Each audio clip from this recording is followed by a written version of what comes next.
Welcome back to the Bison Information. Welcome back to Bison Overtime. Welcome back to Bison Overtime.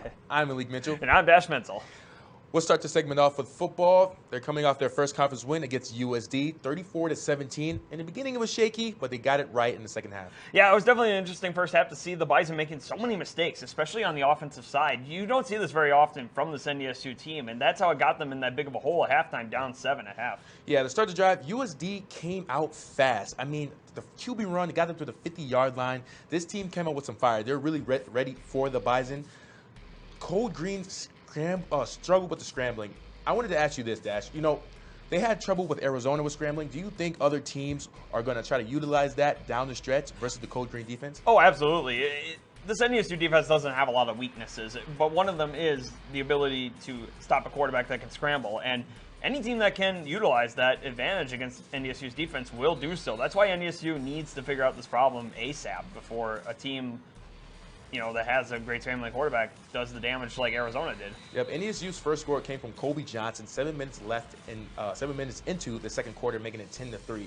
And they got the ball back, but however, Jalen Bussey fumbled. He got hit really hard off a draw play. He just bounced it to the outside, and it was a one-on-one, and his head hit the turf really hard. Yeah, and it was quite unfortunate, too, because NDSU had just gotten a turnover, and you feel like NDSU has the momentum, and they give the ball right back to USD. Yeah, and then USD ends up tying the game with under a minute, and then they get the ball back.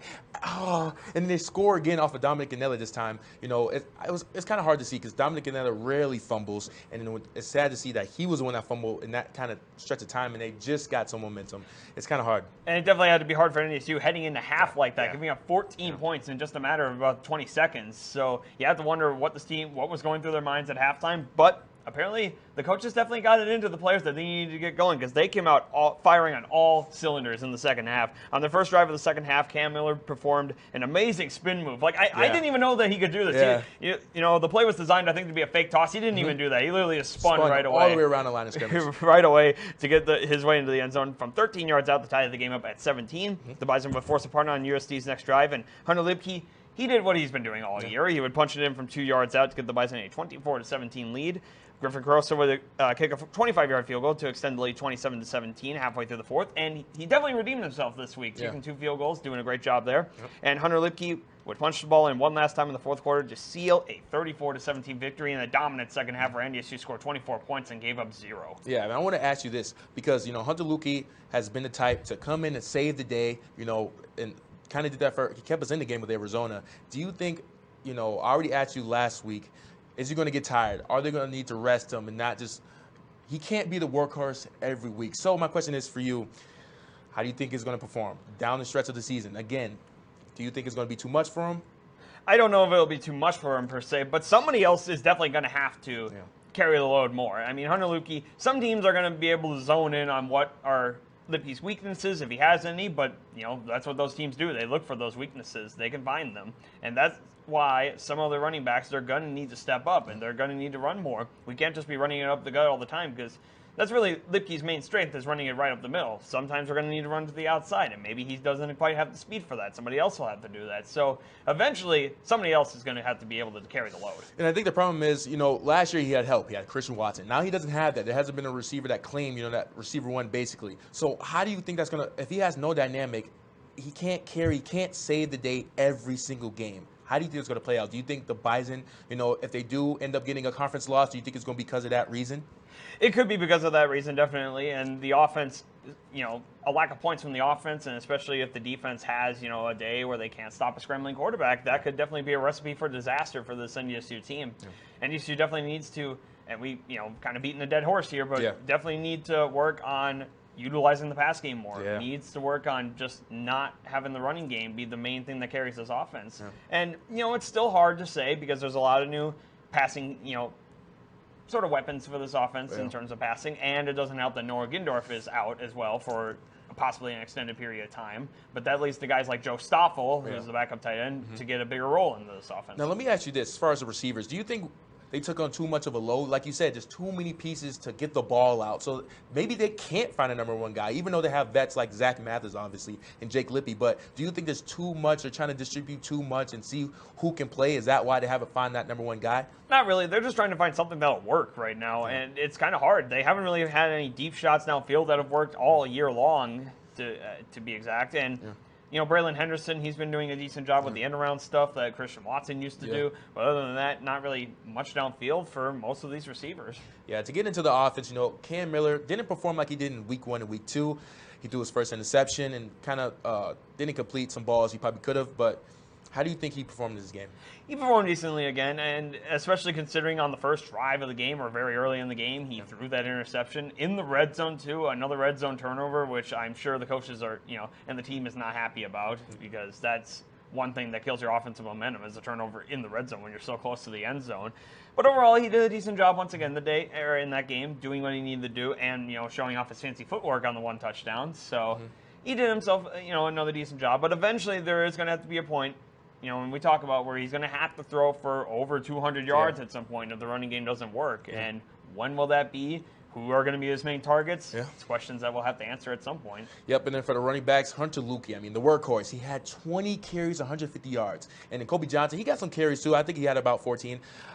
You know, he's another one of the vets as far as the backfield, and we haven't really seen him have a breakout game. I know it's only the first conference game, but we had some non-conference games. Do you think he has to speed that up? You know, he has to be the pillar of that offense. I know we got Hunter Lukey. Like we said, he needs some help, whether that's in the backfield or outside the numbers. How do you think that how he's going to perform down the stretch? I think he'll perform fine. I mean, granted, a lot of these times we're seeing Lipke run the ball so much is because he hasn't really been able to be slowed down yet. But there will be points where he will be slowed down.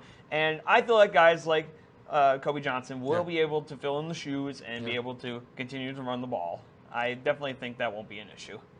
Yep, and then as far as the tight ends and receivers, they utilize more than last game, I would say. You know, a lot of receivers got touches, and maybe that's a problem. Maybe they just keying in on 1 or 2, 3 guys, but they've been keying in on 4 for the past games. How do you think that's going to weigh in as far as games down the season? It definitely depends on who you have, because considering last weekend, they were missing 2 of their big guys in terms of passing. You know, Phoenix was out. Yep, Phoenix Rose was out as well with Noah Gindorf. So 2 big names that were not in the picture last week, and still were able to get about similar numbers as what they normally get in the passing games. So I don't know whether to think positively or negatively about that. That's to be determined. That's to be determined, But, I mean, with everybody healthy, it definitely should help this passing game. And it definitely helps to see that the passing game is still on a similar note, not really taking any setbacks even with those guys out. And I see me, I always like to just get into it, you know, work, because I know it's the first conference game, right? But do we have time to figure out who's going to be the guys on the receiving core? I don't think we do. Like you said, there's been talks that our team's kind of watered down. I know you've heard that. It's just what it is. So I don't think we have time to wait to see who's going to be that top guy. You know, we got Zach Mathis, Jake Lippy, or whatever, but they need to start reeling him in and feeding him the ball, because Hunter Lukey is going to break down at some point. He's having 20 carries a game. Well, especially with some of the teams that we're facing on the schedule with great defenses. Like we know SDSU has one of the best defenses in the FCS. Southern Illinois seems to be getting back on track. We face them later this year. UND is having a bit of a rebound year, so definitely got some games that are coming up on the schedule where some of these stats that we've been putting up might not cut it. Then, Dash, what do you got for the defense? The defense, they played themselves an amazing game in the second half. The first half was a bit of a struggle. They gave up 17 points, and especially considering when you give up 2 touchdowns just before halftime in the span of about 20 seconds, you know, how do you recover from that? A lot of times the defense will just fold for the rest of the game because going into halftime, you have no momentum, you don't have any drive, especially after giving up 2 touchdowns. But that is not what the NDSU defense did. They came out in the second half on fire. The Coyotes struggled to get anything going past midfield because the defense just did everything at every level to be able to stop them. They had 4 turnovers in the game. 4 turnovers. I mean, that has got to be the most we've seen in a game in a while out of this defense. And there were 2 fumbles and 2 interceptions. Dawson Weber had himself a heck of a game, getting both of those forced fumbles. And Logan Kopp and Luke Reertz getting those interceptions. Dom Jones and Michael Tutsey getting the fumble recoveries. Everybody did a great job on the defense, and the defense only held USC's quarterback Carson Camp to 13 of 26 for only 120 yards, 1 touchdown, and 2 picks. I think in this game they had the same problem with Arizona, coming out fast. They more so play catch-up than coming out, you know, with momentum. Yeah, and that definitely will be a problem with some of the teams that you face on the schedule later this year. But it was good to see the defense, and this was something I was interested to see at halftime of the game. How does this team rebound after a tough start when they're behind? What can they do? Do they just lie down and let the other team run away, or will they come out strong? And I love the fact that they came out strong in the second half. That makes me confident. Anytime that we're struggling and we fall behind, that doesn't mean we're out. We can definitely come back, and it made me feel good to see that. To get into some offensive stats, in the air, Malik completed 10 passes for 120 yards. This time, no TD. Hunter Lukey carried the ball 20 times for 150 yards for 2 touchdowns. Zach Mathis caught 3 passes for 39 yards. Dash, what are some defensive stats? The defensive tackle leaders, Michael Tutsi led the defense in tackles with 7. Dawson Weber and James Kaiser had 6 tackles on the defensive side. The defense also had 2 sacks, 1 each by Jake Cava and Luke Wirtz. And the defense also had 5 tackles for loss.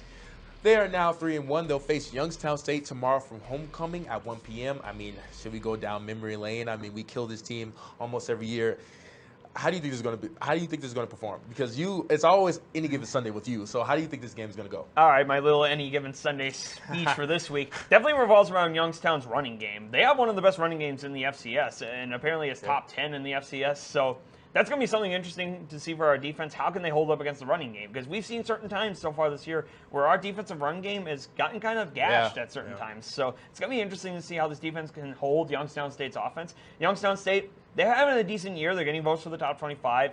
Had a rough game against 9th-ranked Kentucky, but, I mean, granted, it's Kentucky, so that was a pretty rough game to begin with. But I think NDSU will come out guns a-blazing. It's homecoming. They have to be dominant in this game. I predict 42-3 will be the final score. Okay, 42-3. We're not close. I'll get to that. But I think the power of being at home, I think that's what really gets them electrified, because even though so far every home game they came out fast, I think it's the away games that maybe hinders them in the kind of way, I don't know, because Arizona started out slow. USD started out slow. But any other games like the North Carolina A&T, I think the home games really get us fired up. And it's homecoming, so it's going to be almost, I think it's sold out. I know the student tickets are sold out, so I think this game should be electrifying. I got the Bison edging this one 38-7. I don't know about yours, but I got 38-7. You just explained that Youngstown's running game is pretty good, and our defensive line have been a little shaky. So how do you think that's going to play out? It could play out, like usual. The first drive's a bit of a struggle, and maybe that's where Youngstown gets their field goal. But I think this defense, they showed last week that they can recover quickly from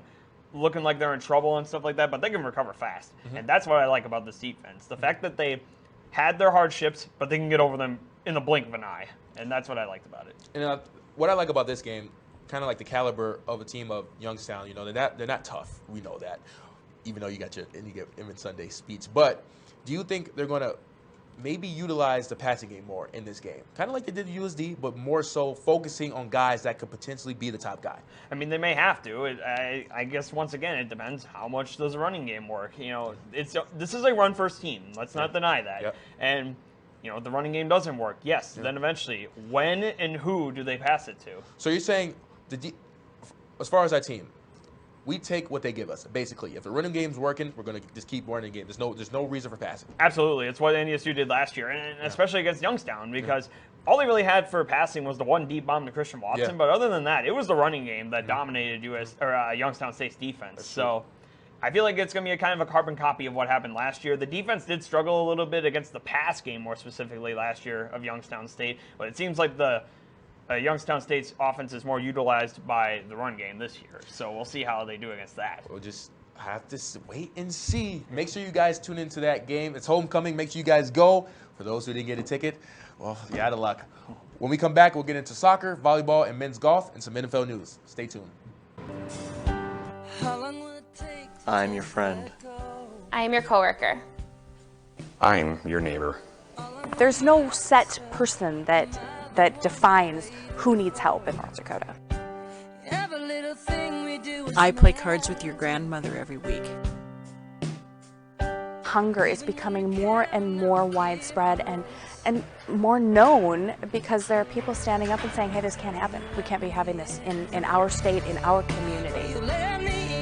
I sit next to you in math class. It's proving that they're learning better and they're not coming to school so hungry on Monday morning. We're engaging them and we're helping them learn. I mean, people want to help their fellow citizens, and in this food bank, in this agency, that is exactly what's happening, is people really, truly care. I'm here.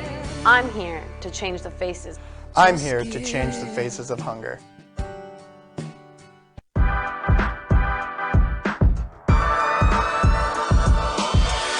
My name is Addie Stewart, and I graduated from NDSU in the Department of Communication in 2018. My degree was in strategic communication, and I'm the communications specialist for the city of West Fargo. That includes social media, press releases, breaking news, interviews, media relations, and more. I went into communication because I wanted to do something I was passionate about. There were so many opportunities. I knew I could work for nonprofits, government, small business, agency work. Professors in the department definitely impacted me a lot in my life, making sure that once I graduated college, I knew I could get a job here just because of the connections in the department and the great morale that was in Fargo. Future students should definitely come to NDSU because it's a degree like no other here.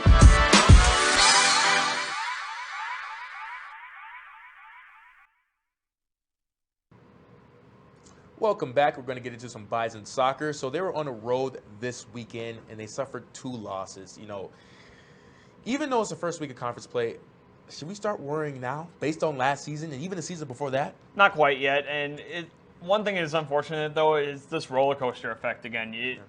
It seems like every time this year, soccer gets like 2 or 3 wins, and it's followed up with 2 or 3 losses, 2 or 3 wins. Now we're back on the downswing again, 3 straight losses.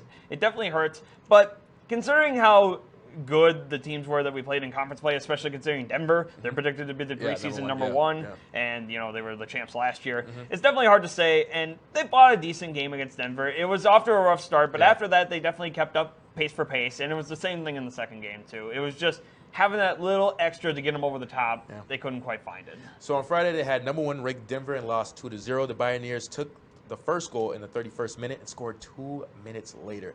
Like you said, this is an elite team. They showed it early, man. Yeah, it's hard when you give up 2 goals back to back against a team like Denver. It's hard to get that back. You know, you take out those couple of minutes. Like I said, they kept up with them every step for step. They just couldn't quite. You know, Denver had that little flash, and unfortunately the Bison didn't. What are some offensive stats at? The offensive stats in that game, NDSU had 5 shots on goal, all of them coming in the second half. That was another issue, getting all those, no shots on goal in the first half. Denver had 10 shots on goal. NDSU's goalies had 2 saves, and Denver had 2 as well.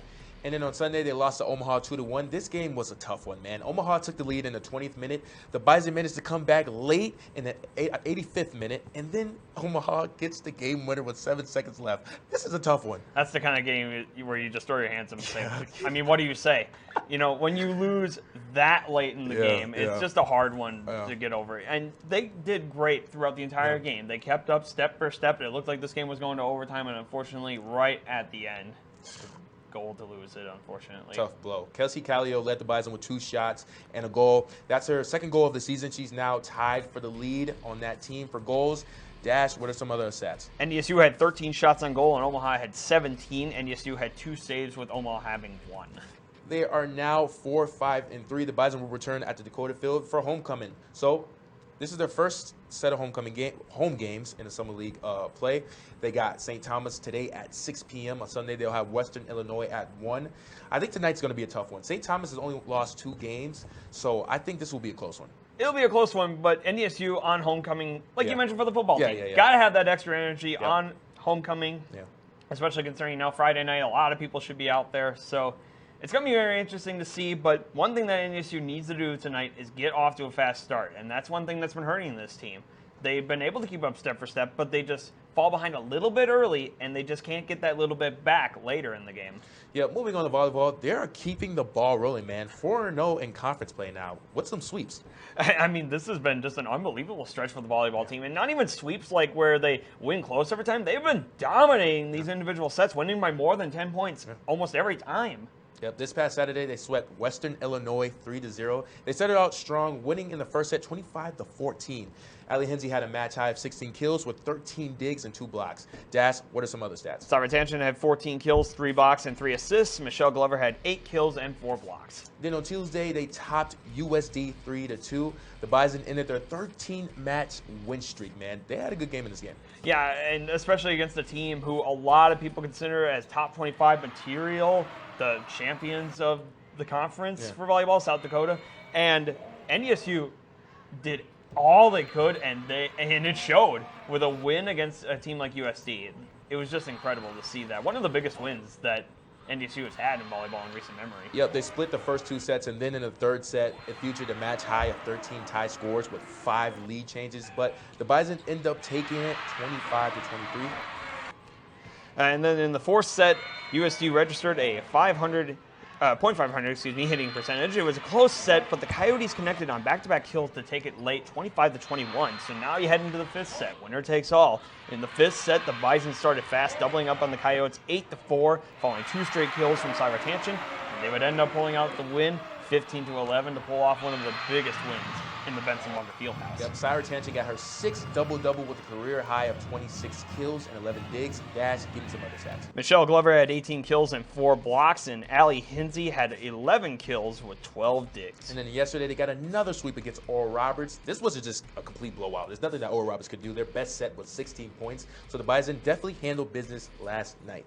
Allie Hinsey led with 11 kills and 7 digs with a career high of 5 serves. So what are some other stats? Syra Tanchin had 11 kills with 2 blocks, and Michelle Glover had 7 kills and 5 blocks. So they're now 11-5 with a 4-game win streak. They are back in action tomorrow, hosting Kansas City at 10 a.m. at the Benson Bunker Fieldhouse. Make sure you guys show up and cheer on the team. Come on, keep the ball rolling, man. Keep the ball rolling. Yes, absolutely. This has been one of the better starts that volleyball has had in recent memory. And I mean, you can't get it much better in conference than being a team like USD, who only had 1 loss heading into that game. And like you said, a 13-game win streak after that. Yeah. That team looked unstoppable heading into NDSU, and they did exactly what they needed to do. They kept it close every time, and they were able to pull over the top in 3 of those matches, and that's all they needed. Yep, for the men's golf team, they competed at the Zach Johnson Invitational and placed first out of 14 teams. The team finished 12 under par. This team has been improving. It seems like every season now since I've been here. You know, we're juniors, you're a senior, but they've been doing pretty good. It definitely helps when you get guys like Ian Simonich, Dayton Diesel, Brock Winter, Nate Adams, all these guys who we have talked about almost every year that we've been on this show because they've been here a while. They have the experience. That's why this team keeps getting better and better every year. Yep, to get into some stats, Ian Simonich finished tied for 2nd place at 6 under par. Nate Diesel tied for 5th place with 5 under par. Brock Winter led the way for the Bison, placing 8th place with 2 under par. Nate Adams finished the event tied 12th for 2 over par, and then Gavin Cronkite finished tied for 22nd place, 7 over par. That was their 2nd win of the season, and the Bison have a couple weeks off before a 3-day event at the Paintbrush Invitational in Denver, Colorado. Last season, they placed 4th out of 11 teams, so let's see if they can do better this time around. I mean, they had themselves a great match, and you get a few weeks rest, so you get to rest up and get ready for that in Denver. Yep. Now, for the NFL news, you know, I got. Yeah, you got your hat. I think Coy stole mine, so I only have my hat today. Yeah, excuses. It'll be here next week. Yeah, whatever. So the Cowboys are now 2-1, and that just there was some talks that we were going to lose to the Giants. What is that about? I don't know. Please let me know. Those are some weirdos that were doing that. I don't know who said that. Yeah. We got the dub, 23-16 on Monday night. You know. We did good. I think we kind of started off slow. You know, CD Lamb, man, he's still having a problem with the drops. I think that's why we couldn't get up. Stop. I think that's why we couldn't take the lead. You know, I started the game because CD had some drops, but we're still doing good. I mean, Cooper Rush is still doing good. I mean, come on now. Cooper Rush, 21 completions for 215 yards. Cooper Rush is still doing good. Zeke had a suffer game. I know I've been saying Zeke has been, you know, just going down. I don't know if they ran him too much. You know, he's kind of out. Tony Pollard still doing good. We still got a couple guys. Noah Brown. Come on now. Noah Brown has been eating for 3 games now. Well, speaking of Tony Pollard, that was one thing that I had worried about the Cowboys personally before the season had started. Were they going to utilize Tony Pollard enough? Or were they just going to keep feeding it to Elliott? Not to say that Elliott's been doing bad this year. This has been one of his better years in recent memory. But the fact is like, in recent years, Tony Pollard has not been used enough in this Cowboys offense, and that's been one thing that's been holding this offense back. But now they proved that even without Dak Prescott, if you use Tony Pollard enough, it is still going to be enough to win you games. Yeah, and Cooper Rush, come on now. You got to give Cooper Rush credit. Oh, absolutely. I honestly think his performance thus far, he can be starting on a couple teams, man. All he's been doing is keeping his head down and working. I mean, we've been doing good. And on the defensive side, I know we wanted DeMarcus Lawrence. Oh, come on now. 3 sacks? 11 didn't get one. I wanted him to get one every game, but he's still, Michael Parsons always does good. You know, he's a dog. Everybody knows that. I was feeling bad for Daniel Jones, especially against this Cowboys defense, who the defensive line has been doing great with Micah Parsons and DeMarcus Lawrence, but it seemed like that Giants offensive line just disappeared in that game. And Daniel Jones tried everything he could do. He was doing a good job against the Dallas Cowboys secondary.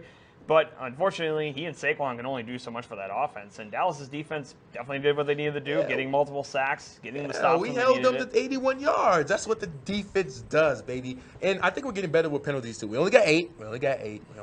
That's still above the average, though, unfortunately. Stop. We're doing good. We're doing good. Now they got the Washington Commanders. This should be another blowout. I don't know. There's probably going to be talks that we're going to lose, too, because there's some Cowboys hate. Not for me this week. There's a Cowboys hate out there. But I think we're going to get the dub. Not for me this week, even though you could call me a Cowboys hater.